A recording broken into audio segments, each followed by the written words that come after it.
तुम्हाला मी आता एक काय सांगणार आहे, गोष्ट सांगणार आहे.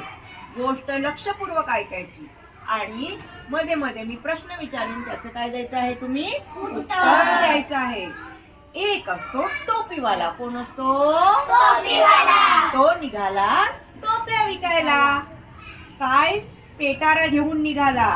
मग त्या पेटाऱ्यामध्ये काय होत्या बरं? टोप्या होत्या. कोणत्या रंगाच्या बघा?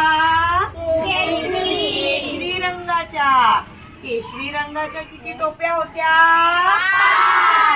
5. अजून कोणत्या रंगाच्या टोप्या होत्या? पिवळ्या रंगाच्या किती होत्या? 2. अजून बघा कोणत्या रंगाच्या टोप्या होत्या? लाल रंगाच्या होत्या. लाल रंगाच्या किती टोप्या होत्या? 3. अजून बघा कोणत्या रंगाच्या टोप्या होत्या? निळ्या.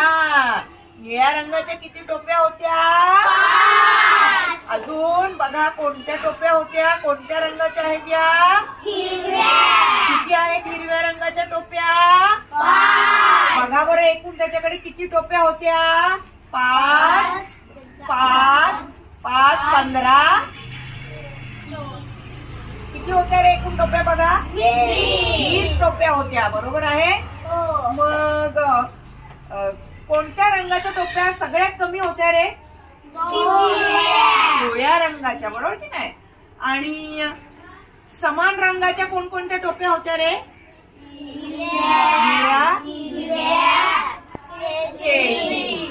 आता टोपीवाला निघाला टोप्या विकायला. टोप्या घ्या टोप्या. कोणत्या गावामध्ये आला? शेडून. कोणत्या गावामध्ये आला? त्या शेडून गावामध्ये त्या टोपीवाल्याच्या 3 लाल रंगाच्या टोप्या विकल्या गेल्या.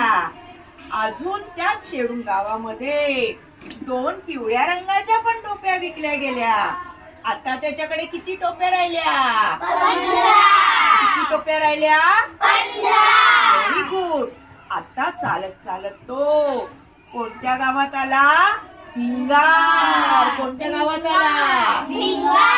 भिंगार गावात आल्यानंतर तिथे त्याच्या किती टोप्या विकल्या गेल्या? 3. कोणत्या रंगाच्या? निळ्या रंगाच्या. आता त्याच्याकडे किती टोप्या राहिल्या बघा? 12 राहिल्या. किती टोप्या राहिल्या? 12. आता भिंगार गावात या 3च टोप्या विकल्या गेल्या. आता तो चालत चालत कोणत्या गावात आला बरं? कोणाचं गाव आहे?